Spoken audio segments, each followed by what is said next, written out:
Hey everyone, welcome to the Let's Be Real podcast. I'm Nayan, and today we will be discussing the CinemaCon 2024 news. So that will be the Joker 2 trailer, Margot Robbie and Monopoly, ballerina details, a live-action Teenage Mutant Ninja Turtles movie, Deadpool 3 descriptions of the footage, along with the Captain America Brave New World footage, Inside Out footage, and latest details on Mufasa. There's a lot of footage here. I wish it was trailers so we could see it. I'm joined here by James, so let's get into this. There's a lot to get into, and it's pretty much replace Comic-Con because no one cares. So open up a cold one and let's get into it.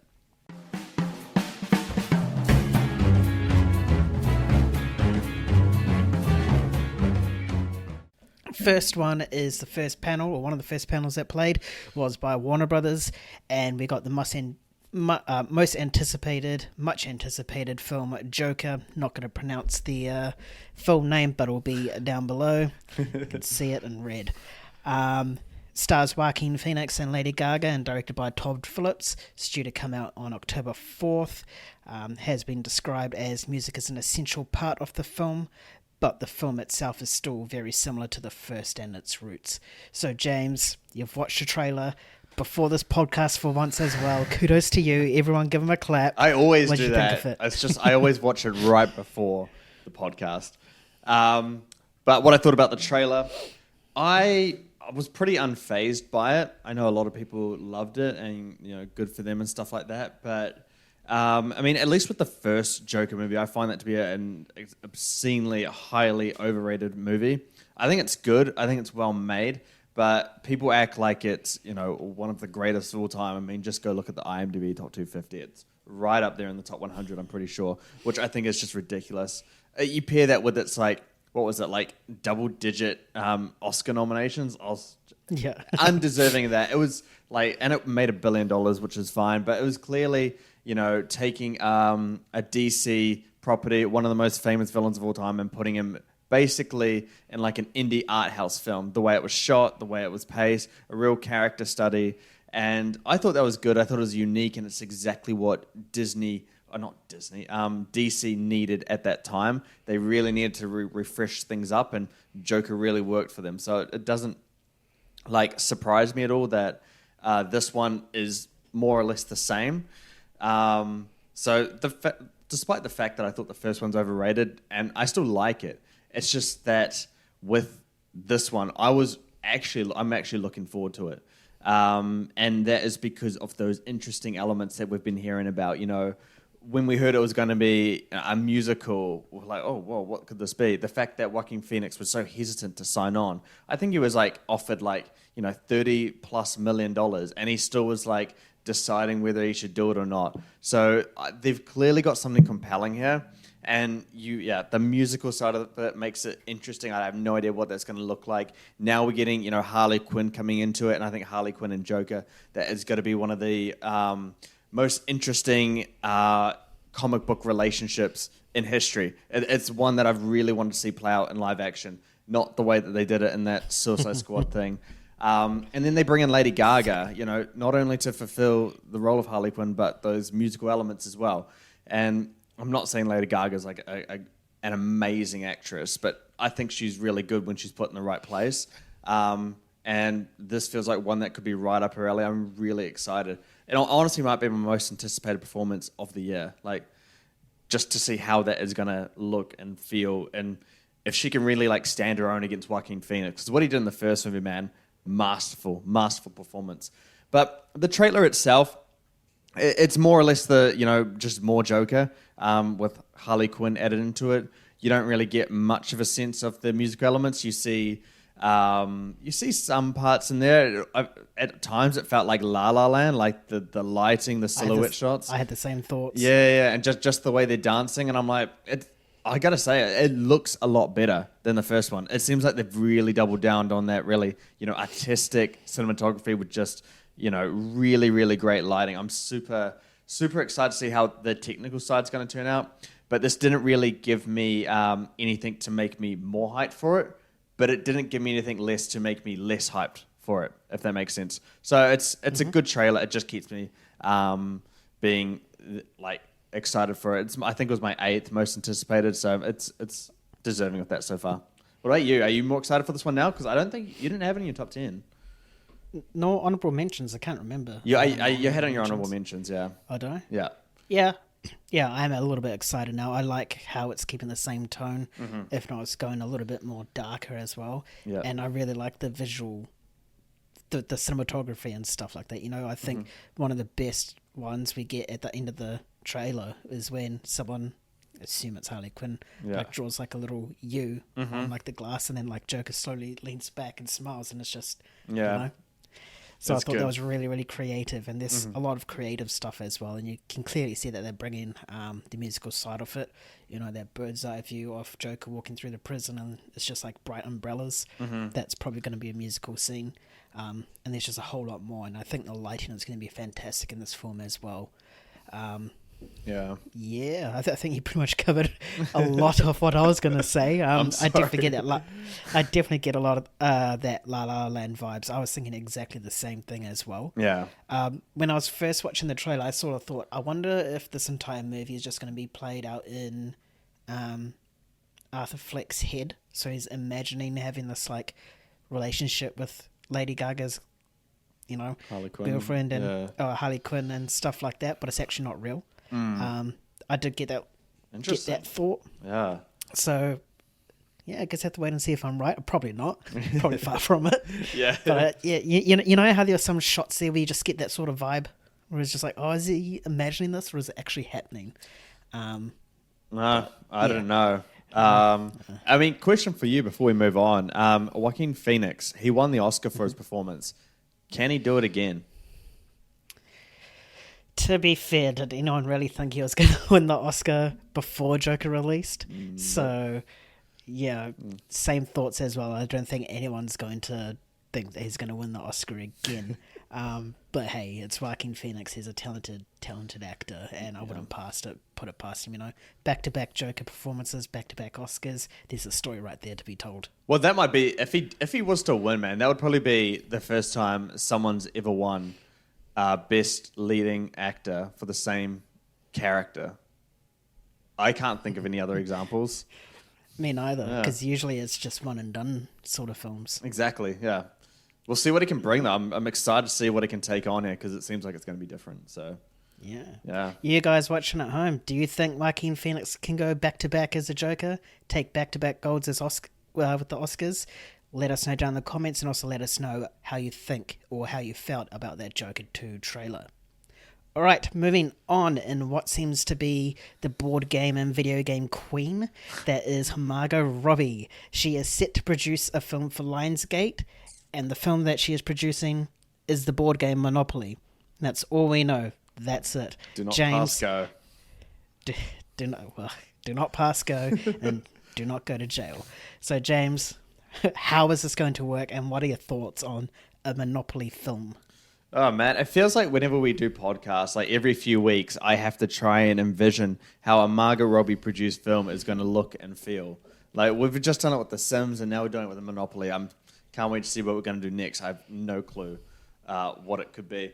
As for Monopoly, actually, I'll start off Margot Robbie and her production company, Lucky Chat. They really seem to be trying to leverage the magic that Barbie has created. You know, taking something a little bit more obscure and doing something really, really different with it, which was good. I think that was the right move to do with Barbie. I'm not the biggest fan of that movie, but I really loved the risks involved in that from a studio standpoint and what they could actually do with it. It just wasn't for me, that one. So, I mean, like, good on her for trying this. I would usually be quite resistant to these types of movies being announced. You know, if it was just like, oh, Warner Brothers is doing Monopoly or The Sims, I'd be like, that's dumb. Why would you make a movie about that? But knowing that Margot Robbie and her production company is behind this, it gives me a little bit of faith that something's going to be done with it. It's not just going to be something for the cash. They're going to be, you know, trying to make it something unique. I think Margot Robbie cares deeply about cinema and the state of it and wants to make movies that people can resonate with. I do get that kind of energy and vibe from her. So the fact that she's behind this is reassuring to me. But how can Monopoly work, man? Like, I tried to think about it, and I'm like, I have no clue. Like, sure, Dungeons and Dragons worked, but Dungeons and Dragons is also a narrative-based game. The characters, the real-life characters, play characters who go on a journey. Like, what are they going to do? Are they just going to run in a circle, pass and go? Like, I don't know how they can make that something. It's more mind-boggling than The Sims at this point. At least we got something to draw from The Sims at least. But this one is just, I don't know. I cannot give you an answer, man. I have no idea. I'd be really curious to hear your take to know how would they do this? How's it going to look? How's it going to play out? Any theories? I have a few. Ooh. I'm thinking that it's just a street. It's a massive street that goes in that, square. And it's the old Monopoly man. He'll be in there somewhere. And it's just literally people walking around in that square. And it'll be like individual tales. So, how you have the blue houses, the brown houses, the yellows and the blue. Oh, yeah. Yellows and greens and stuff. Uh-huh. So there'll be like different characters set to each of that. And they'll all be like different genres. So, you'll have your poor in the browns and then your super wealthy in the blues. Yeah. And, your middows or in between. Uh-huh. And it'll just be like a massive neighborhood of just people with different demographics intertwining with each other. Maybe the poor man wins lottos and buys out, what is it? Park Lane or something? Mayfair. And Park Lane, boom, yeah. rags to riches right there. Wait, so who's the main character in that scenario? Would it be the Monopoly man or the old guy you just said? Haven't thought that through yet. I'm waiting on more details from Margot Robbie. I'm just waiting for a call. We all are. Yeah. I got a few ideas I want to pitch to her, but yeah, at the end of the day, she approves it. But yeah, jokes aside, yeah. I genuinely think that that's how it could work. Otherwise, I have no idea how it's going to work other than something similar to Jumanji, where kids or family are playing Monopoly and somehow they get sucked into the game and the Monopoly man is there. I don't know. That could be one. I mean, I thought like if they want to get really, really weird with it, to the point where no one's probably going to see it, they could use the film as a critique on the real estate industry, on just how people invest too much, and taking away that people to have homes, and they cause the housing market to skyrocket in price from those investors. It could be something like that. That would be. I would watch that. And no one else would, but I would. I would love to go that direction. That would just be... That's just... Bro, all you need to do is just walk outside and walk down and boom, you live in it. Yeah, I know. Yeah. With that, we live that experience every day. We don't need a movie for it. Yeah. Yeah. But other than You that, guys watching, how on earth do you think a Monopoly film is going to play out? Do you think it's going to go something like James or what I said or something different? And are you hype or not? And if you were to roll and buy any place, which one would be on the board? Let us know in the comments, obviously. All right, one film that I am super excited for is Ballerina. The official title is John Wick Presents Ballerina. That is the actual title, by the way. And it stars Ana de Armas, and it's set within the John Wick franchise, obviously. Keanu Reeves will show up, and the film is set between John Wick 3 and 4. And there was some footage released earlier. It shows that Ana de Armas' character, I'm just going to call her Ballerina for now. She grows up idolizing or looking up to John Wick, and then eventually she's never met him, and then eventually she goes into this work and meets him, I guess, based on the plot.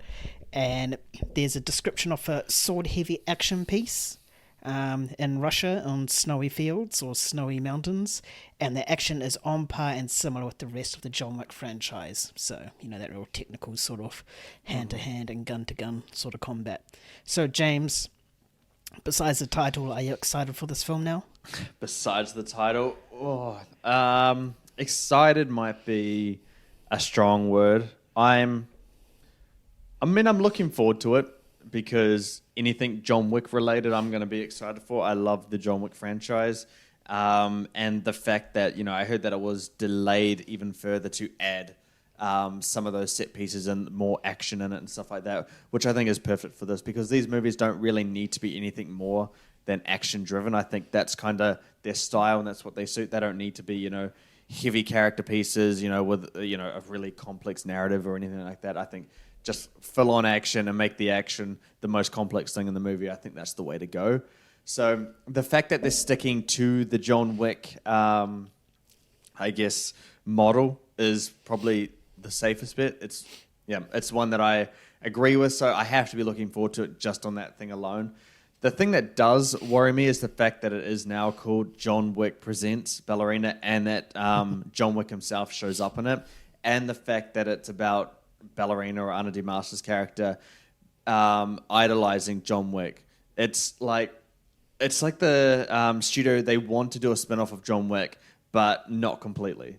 They don't want to be too risky with it. And it's an annoying thing. I really dislike when spin-offs do this whole like the whole franchise presents this. It's like what did we get it for? We got it for Fast and Furious Presents. I mean, there's been some other ones as well. And I think Games, Mad Max Fury Road presents Furiosa. No, it's Mad Furiosa, Max Mad Saga. Max Story. Yeah. Saga, yeah. Like, you need to allow these spin-offs to breathe as their own movies. Like, we could really have a new action star in Ana de Armas here. But now that it's so closely tied to John Wick, it's going to be much harder for that kind of character and that story and the movie itself to really stand on its own 2 feet. Like, if they do a sequel for Ballerina, is it John Wick Presents Ballerina 2? Like, it's silly to me. And Keanu Reeves showing up, I'll always love it because I love Keanu Reeves as John Wick. I feel like that's probably his most iconic role, even beyond the Matrix stuff.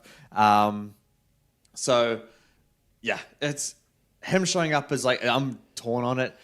I think for this kind of movie, you should have just trusted in the fact that it's a John Wick styled kind of movie and just had it be its own thing.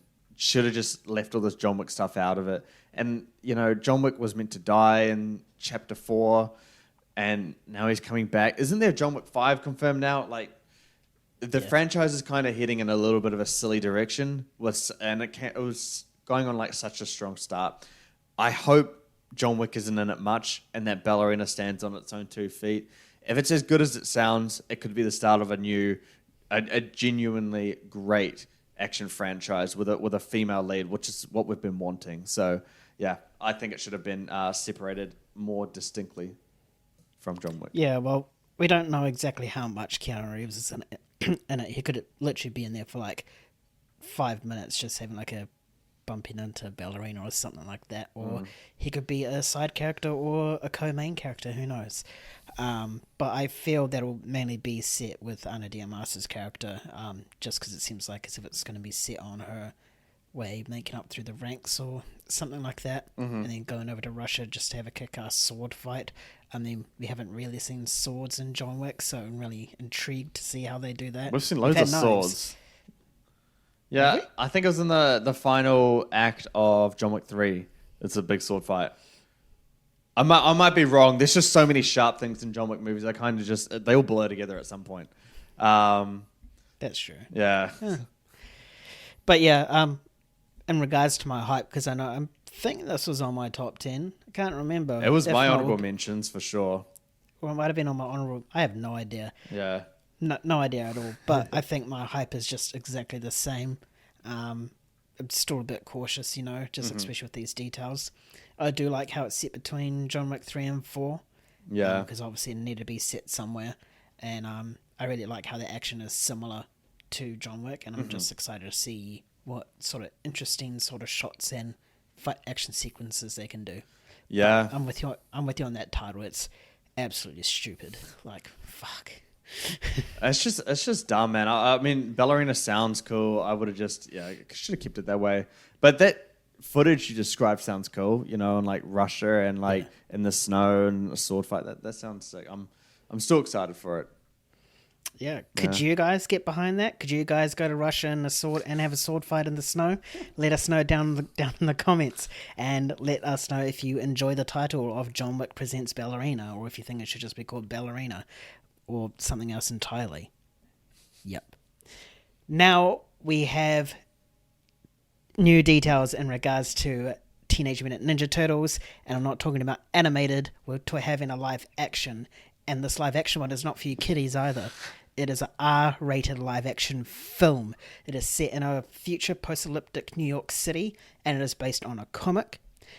So basically the premise of this film is that the Turtles and Master Splinter are killed off one by one by the grandson of Shredder, which is the main Turtles villain, and synthetic ninjas as well. However, one turtle survives and and vows for blood and vengeance, and I guess he just goes on a tear, full-on revenge story. So, James, what are your thoughts on this crazy, crazy story? Well, when I first saw this story, man, you know what it reminded me of instantly? What? Oh, it didn't really remind me, but it felt like something I would ask you in a questionable quickfire question. Our QQQ segment. I feel like it's just something that I would ask. Like one of the scenario ones. I should have done that. I should have been a quick fire question, given you this, and be like, "Oh, bro, by the way, it's actually going to be a movie now." Oh no, yeah, but it sounds ridiculous, dude. Like the fact that I think the final turtle remaining is Michelangelo, and he's just going on a tear, like and killing people, and the fact that the other turtles die, I think that's just crazy. No, I mean, I'll just say it up front. Really, I've never been a massive TMNT fan. Even as a child, I got exposed to it plenty of times in my childhood. Never cared for the franchise, never cared for the characters at all. It was just something I've never really resonated with. But as soon as I saw this, I mean, I haven't even seen the animated one yet, dude. Like, I'm that far behind. But this gets me excited. This gets me interested because an R-rated live-action TMNT movie is one thing on its own to be excited for. But the fact that his brothers have like died one by one, and now he's on like a revenge path. Oh, the stuff they could do with this! I just really want to see how it's going to look. I just want to see this turtle bloodlusted to go and kill this guy. Me too, and I hope they get Chad Stahelski as the director as well, because I think he can do R-rated really, really well. Or even That'd be interesting. who was the first director for Deadpool? Was it Todd Phillips? No, it's Joker. Someone. We just need like a really gory sort of how fucking Alex Garland did really well in that. Maybe hire him to do this. Nah, bro, he's quit filmmaking now. Remember he lost his love for it? That is true. Civil War took a toll on that boy. Took a toll on me but too. Yeah, on everyone. But yeah, this is super exciting. I like how the direction it's going. It's not really appeasing towards the kids. They're doing something really new with it, and it's still based on lore. There's a comic out based on this story as well, and that's what they're doing. And they're trying to like capitalize on a whole new market of turtles. I mean, pretty much majority of this generation grew up with the Ninja Turtles, where the younger generation just has, I don't know, what is it, Adventure Time. So this is going to resonate more with our generation than this previous generation. And like you said, that description is just absolute bonkers. Like I would love this to be filmed in like a one-shot sort of thing. Yeah. I think that would just be absolutely insane. That would just take it next if level. it's just a one take, it'll be insane. But I guess it'll obviously be a fast forward or something after all the turtles die. Michelangelo is just a right choice, or maybe even Raphael. He's like real aggressive, so just having him just tap into the anger. Yeah, but there is one person that will die first, and that's Donatello. Sorry, but you're doing first. Which one's he? What? The orange one or the yellow one? What's his like uniqueness? I can't remember. Oh, why would he die first? I don't know. He's just, He's just that guy. He's just that guy. I think the director for this movie should be David Leitch. He's one of the like John Wick guys as well. He did Deadpool 2, Atomic Blonde. He's did Bullet Train, and he's got The Fall Guy coming out in a few weeks from now, and which didn't look good, but it's apparently pretty good. So I think he would be the one to do it. I think, the R rating and this kind of style, it would be interesting to put like one of those stunt people made directors to really come in and do it. Or Dev Patel after Monkey Man. Oh, that would be interesting. Yeah, I You like know, it. because it's similar weird vibes of both films Would it be coming called in. Turtle Man? No, Teenage Mutant Ninja Turtles. No, Turtle Thirst Man. for Revenge. Turtle Man. No. Yes. Anyway, if you guys are hyped for this, let us know down in the comments. Do you think this is an absolute bonkers storyline that you could get behind? If you think it should be called Turtle Man or something else, let us know. I'm sure no one is going to agree with James, but prove me wrong. And don't just prove me wrong by commenting as well. All right, we're now on to the Disney panel, and we have Deadpool and Wolverine news. There was 9 minutes of footage shown at CinemaCon. Kevin Feige says it's fucking awesome, and the only thing that he can confirm from this film is that it is R-rated, because probably this is one of the most secretive films since No Way Home and Endgame, you know? Mm-hmm. So within that footage, it shows that Deadpool has retired, working as a car salesman, and he has been chosen. Obviously, we've seen it in the trailer. He gets kidnapped and taken to TVA and blah, blah, blah. But basically, it's that he has been chosen to save the sacred timeline from a potential looming threat. And at the end of the footage, it shows Wolverine in his classic costume, with Deadpool making jokes towards the suit, saying, did the X-Men force him to wear that? And he also makes a joke about the colours, how it's like off the LA Rams. It's Ryan Reynolds. We all know that he'll have some sort of quip there.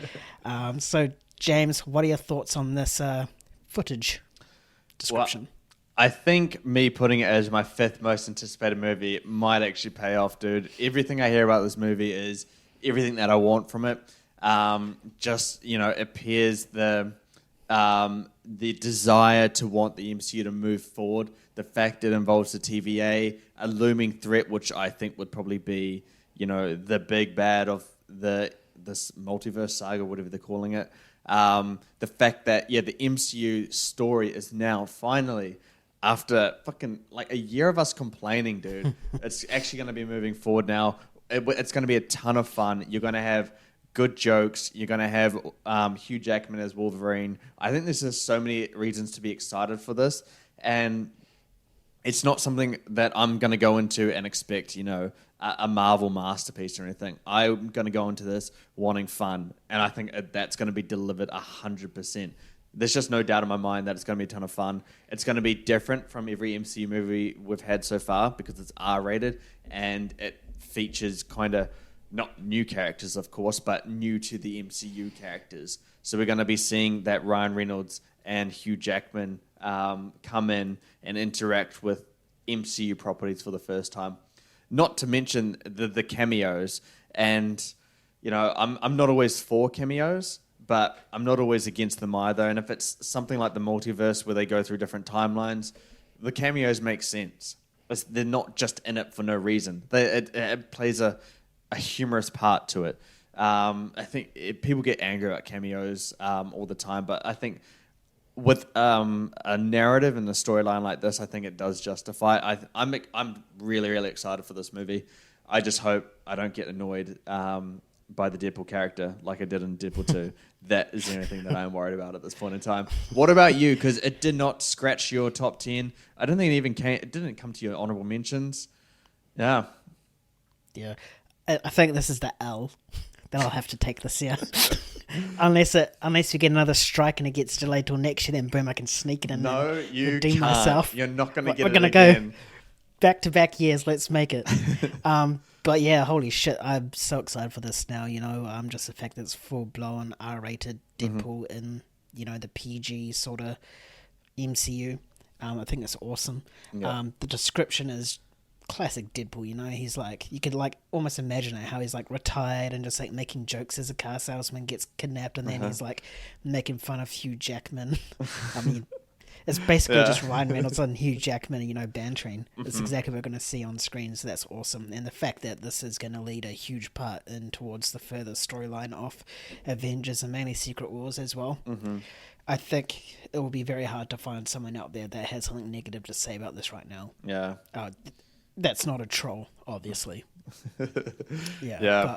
But I'm looking really, really forward to this now, and I hope we do get some more footage soon. I heard we're going to get the trailer close to Kingdom of the Planet of the Apes next month, so that will be good. Oh, okay. Yeah. That's cool. And this releases in what, October? Nah, July. remember. July. So it's not, Oh. not too far away. It's quite close. No. Yeah. Oh, shit. It's going to come around the corner. We're in April already, and it feels like January. So, Yeah, man, that's gonna be a good one. That's the one where I wish like we'll go into the screening together. That kind of movie. Yeah, that would be good.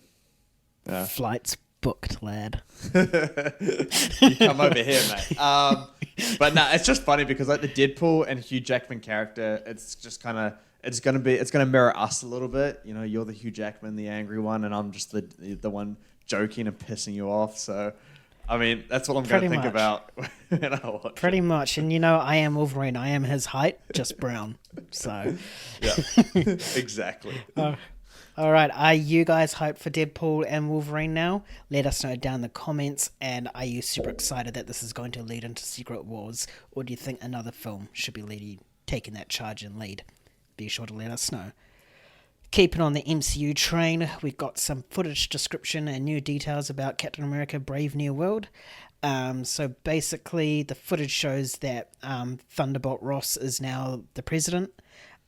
Ross and Sam, which is Captain America, I forgot his last name, has a meeting about creating a new Avengers team.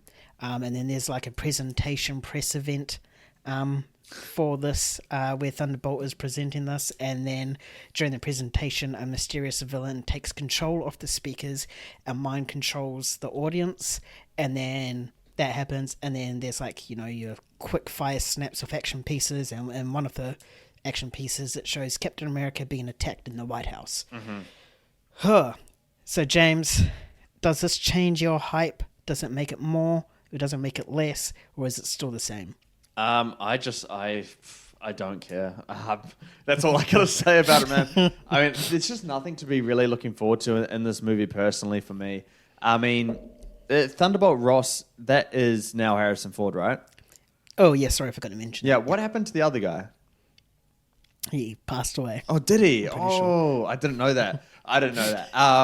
Yeah, because I'm like, I've heard about that character before, but like, why is it Harrison Ford now? Yeah, man, I don't have too much to say because I'm just not looking forward to it. The character of what I don't even know what his name is. Is it the Captain America? What's his name? Sam. I think it's Sam Wilson. Sam Wilson. Yeah, I don't care about the character. I don't find him, appealing at all. He's drastically changed to be molded into the Captain America, and I didn't buy the transition into becoming that pure-hearted, good soul that Captain America is when he was like a cheeky, war veteran in the Winter Soldier. There's not much to look forward to from it. I mean, I loved the Falcon and the Winter Soldier, this series, but it was mainly the antagonist in that series that really got me hooked onto it. So that was good. Just him becoming Captain America, I think there's still a lot of work to do, and granted, we've only had a series where it did that. So, I mean, I'm open-minded to seeing what can happen from this. The footage you've described doesn't sound bad at all. I mean, it's just, what is there to really look forward to? I mean, like, the only thing I can really run off is what you've described in the footage and the production, how that's happened as well. And when there's all this production chaos where they have to reshoot major scenes, it's never really a good sign, so I'm not too excited for it. But hey, there may be some aspects in this movie where you can get a little bit more excited. I think I honestly have to wait for Deadpool and Wolverine to really start getting on board with some of these other Marvel things, just to see if they're back on track or not, or they know what they're doing and what path they're like carving forward. So I don't know. Yeah, what about you? How do you feel about this? Same. I'm not excited nor not excited. It's just meh at the moment. Like for pretty much all the reasons you just said as well. Like we haven't been given a reason to care for this new Captain America apart from, Steve giving his shield while he was about to die on that park bench or whatever bench. Yeah. That was it. The fact that pretty sure I'm right in saying this, that Winter Soldier's not going to be in this as well. Forgot Yeah. Sebastian Stan. Yep. And they were like a real big duo, so it's just odd that you wouldn't keep that in there. I think if he was in there, I might have been a little bit more excited because we can still get that sort of banter Yeah. between them two.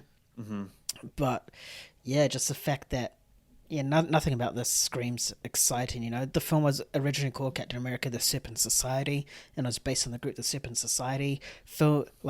Actors were casted, and films and scenes were actually shot for The Serpent Society, and everything about that is now just cut, gone, title renamed, and that whole group is dropped. Whether they'll show up in this, who knows? I very much doubt it if they've been completely cut. Yeah. So this is like one of those production hells that Marvel wants to keep quiet, but it made the news rounds. Yeah. It's slowly leaking out. Yeah, I think Yeah. the only thing that intrigues me, and just intrigues by like the minuscule of intrigues, is the villain. Just how he can like take control of speakers and mind controls audiences, whether he's there or not. It sounds very similar to that Incredibles 2. Oh, I was going to sort say that of just villain. now. Yeah, it I does. forgot his name, but yeah, I think that's the only cool thing about it. Other than that, the rest sounds pretty chuck in the vault. Yeah, well, I found it pretty intriguing that, the Thunderbolt Ross, the president, and Sam are talking about creating a new Avengers team. Just the fact that it's the, president and Captain America creating the new team. I would have thought it would have been like a different dynamic, like Captain America and Doctor Strange creating the new team. Just like the fact that it's the president involved, it's just underwhelming for me. Yeah. He probably wants to create the Avengers so it's government controlled. It's probably the angle they're going for. Well, he And wanted probably- to do that throughout it. Yeah. Yeah. Well, now he's doing it. So Did you see he gets his wish. the Thunderbolts movie coming out? Yeah, with the yeah. Yeah, is that related to this in any way? Do you think? Probably. I'm pretty sure Thunderbolt Ross is in it too. Yeah, the Thunderbolts. And yeah, a quick side segment is that the title for Thunderbolts coming out next year was revealed, and there was an asterisk there, and Kevin Feige said that he'll release more details about the asterisk when the film actually comes out. So that, I guess, that's something to keep an eye on. Probably the only reason to be excited for that is because Kevin Feige said, "Watch the film, and I'll tell you what that little star on that logo means." It's so manipulative, bro. Like, don't do that. Like, you gotta give us something. Don't just put an asterisk by your title. All right, what? Yeah. Sorry, carry on. What were you going to say? No, that's all I was gonna say. It's stupid. All right. What do you guys think about Captain America: Brave New World? Do you think that it should be chucked in a vault and never to be seen? Are you excited for it? Do you think Sam is actually the perfect Captain America and James and I are just idiots? Let us know in the Probably comments. that. Yeah. Yeah, probably. We are. What, they were idiots? Yeah. We are, but we're not idiots about this, so that's for sure. All right, Pixar's new film Inside Out 2 is due to release in a couple months, and the lucky people at CinemaCon was shown the first 35 minutes. So that's pretty much going to be like a quarter of the movie right there. So pretty much was just main stuff in the trailers that we've already seen. Riley's going through puberty. There's now a puberty button on the emotion control, and then all these emotions come in, new ones. But the main thing I want to talk about is that the footage reveals that it's not only using the similar animation style that we're used to, but there's also a 2D character and an old school video game style animated sort of character. So James, what are your thoughts on this like different animation style? I mean, the animation style makes it a little bit more intriguing, but that's I don't really care too much about it, just because we've seen, it's becoming a bit of a trend lately to have these animated movies where they, mix all these different kind of animation styles, that they blur them together and do like really creative things with them, and they're great. Like visually, they're very enjoyable to watch and to see them kind of unfold. So we are getting some really cool animation or animated movies where they actually have like really interesting animation, something we didn't really see for a long time. But the animation's not really why we watch Inside Out, at least for the first one, and that's all I have to really go off. It's all about the narrative. It's all about how those emotions affect Riley and her experience through life. And the one thing that's most important about Inside Out is the fact that it's so, I mean, not reflective, but anyone can resonate to it because we all have emotions. We all go through that period of life called puberty. So we can all experience it and, relate to it in some way. And I think that's what Inside's all about. And it's just to give us a cathartic, emotional experience and perhaps enlighten us a little bit about and teach us something. That's what I got from the first one, at least. And I'm sure the fact that it shares the same writer and the fact that Inside Out 1 got nominated for Best Screenplay, I think they're going to keep it in like the same kind of tone. So I'm more interested in the fact that, this one's very similar, as from what I've heard of those reactions of the 35 minutes that was played, really funny, emotional, people are going to be crying. So many reasons to be excited for it. The animation is just one level of that. The fact that it's gotten great reception, it's going to be a big movie, I think, for Disney and Pixar. I'm really excited for it because I was actually quite, not sour, but I wasn't too high on Inside Out. Not like you, because I know that you not love it, but like it's really high on your Pixar list at least. And it wasn't for me, but I've rewatched it this year because I just binged all the Pixar movies, and it's pretty fucking good, dude. I'm excited. That's good. Join me. Yeah, fair enough. And I think Inside Out was always key in those emotional moments. And the fact that we haven't seen that from a Pixar film in a long, long time, probably 2020 when Soul came out. Yeah, that was probably the most emotional Pixar film of this decade. Soul? Yeah, Soul. Yeah. Second one in 2020. So yeah. So it seems like as if Pixar's, going back to their roots, and we say this every single time a Pixar film comes out, and we actually do, yeah. And we are always like wrong or almost there, But yeah. I think we're gonna get there. We're gonna get there. This is Pixar. This is the one. Back. They have found their form and they are back in business for sure. And yeah, the visual style is just the fact that it's mixing different and unique visual styles is just another reason to go see, because you're going to get a great story that's emotional and it's just going to look absolutely beautiful. Yeah. So, you people there watching this podcast, go down to the comments and let us know if you are excited for this and go see Inside Out 2. And yeah, just let us know your thoughts. Do you want to see different animation styles from Pixar, or are you just perfectly happy with their sort of 3D animation that they're doing right now, which they are completely kings at? Let us know. All right, Mufasa. I probably called the Lion King story or something. Who knows? We've been given some more details about this film at CinemaCon. So the new details that I found interesting, which I'm going to discuss here, is that the same production team that worked on Moonlight, the Oscar-winning film, also worked on Mufasa, this film. There are new songs, but Barry Jenkins can't say who's developing them. So it could be, a big artist. We'll find out. There was a teaser that was shown, and the general consensus from the audience said that it has the same visual effects as the 2019's Lion King film as well. And apparently it's Rafiki telling the story of Mufasa in a distant future, and you're going to have all these little, apparently, or potentially, these little cameos of the original characters coming out in. So I think you guys probably haven't seen it. I'm probably the only one in the world because that's how shit it was. But Lion King 3, the Timon and Pumbaa film, that's probably how it's going to be played out. You know how they're just in the film watching it and it tells their story? It could be something like this, but maybe a little bit childish. Less childish, sorry. So, James, what are your thoughts on Mufasa? I'm excited for it, dude. I know you had this in your least anticipated movies, and that might be your biggest sale for the year, I think.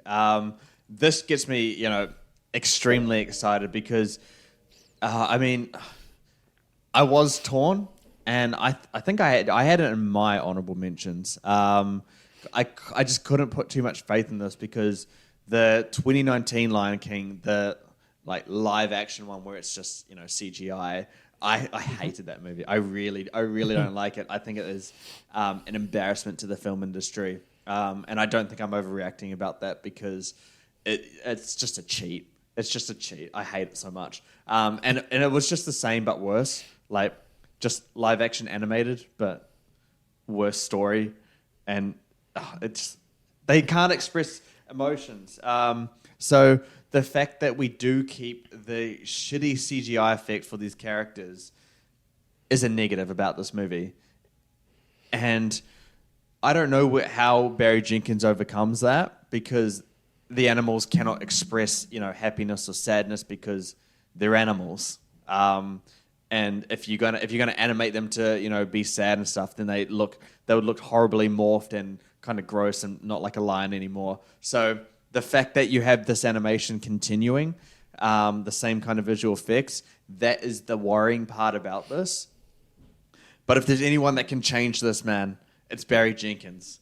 And I don't know if you saw his words that he said about how this movie's like, really important to him. He spent 3.5 years on it. He was saying that at first taking on this this film was strange, but he's grown to love it a lot. I'm on board, Barry. I don't know if you really have you seen much of Barry Jenkins' work? I don't know. Have you seen Moonlight? No, I have not. Yeah, not. Well, that's obviously his most iconic piece. Moonlight is a great movie. So the fact that he's on board for this, I think, Disney's gonna give him some vision. He doesn't seem like a director that's gonna be, bullied and intervene much by a studio. I don't think he'll allow that to happen. This feels like something that I think he has something to say in this movie. I'm really, really curious to see how it'll play out. But man, I'm on board for it. It's just that visual style that just pisses me off. But yeah, maybe Mufasa does have a story to tell. I don't know, but Barry Jenkins might be able to find it. Who knows? I mean, it could be the story between the relationship between Mufasa and Scar. I would like that. We haven't really been told if Scar's going to feature in this or not, but I guess we'll have to wait and see. But yeah, after all these details, I sort of wish I had at least on honorable mentions or not on him at least anticipated anymore. I mean, I know that Moonlight is a good film. It won an Oscar after all, and I hear nothing but good things about that film, and it is on my watch list that I'll get to one day. Yeah.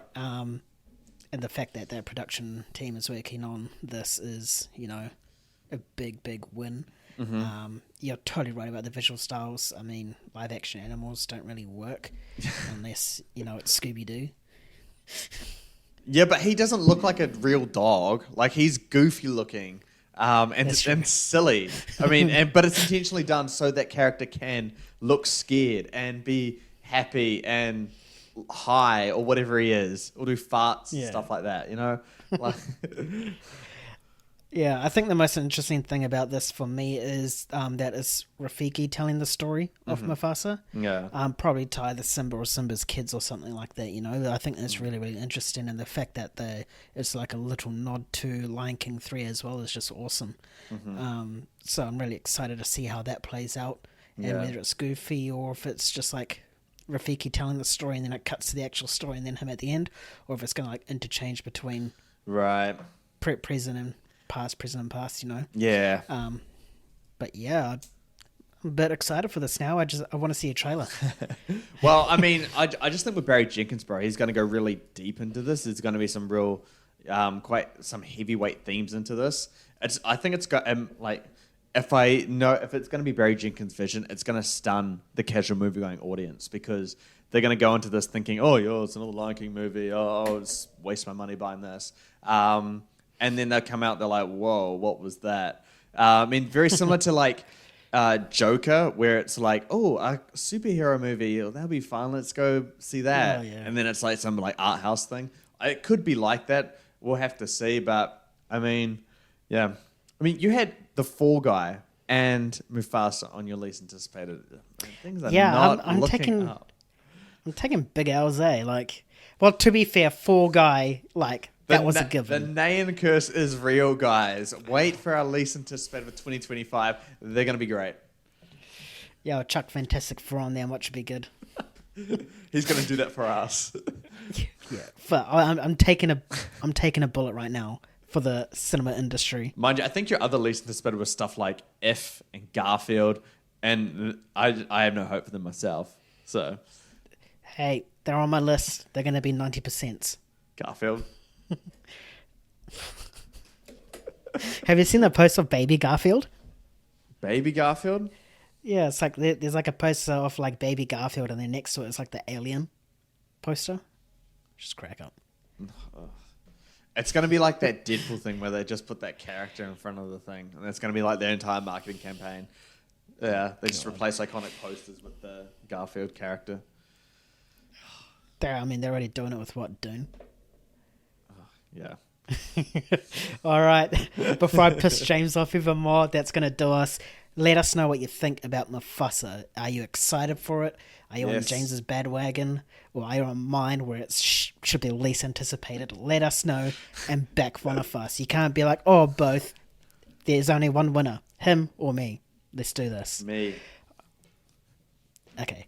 That will do us today on the Let's Be Real podcast. That was a news heavy. That's what you get when CinemaCon's out. You know, the new replacement for Comic Con because no one goes there anymore. If you like what you heard and like what you see, oh, Jesus. Like what you've seen, be sure to head to our YouTube channel. Hopefully you can cut that out. Otherwise, keep it in for the laugh. Oh, that's too good. Head to our YouTube channel. Give us that like and subscribe. We'll really, really appreciate it. And be sure to watch all of our videos and comments and give us new ideas. If you guys want to see something, want to see a game, want to see a segment, let us know and we can actually make it happen. Unlike these other big podcasts that just say it and never do it. You know? And if you like listening to us rather than looking at us, completely fair. I understand. I wouldn't look at me either. Head over to Spotify, wherever you pod from. Search Let's Be Real. And you can still have a lot of fun with us along the way as well. Thanks everyone for tuning in today. We're Movie Gains. We'll catch you later. Oh, it's a goated outro. Peace, guys.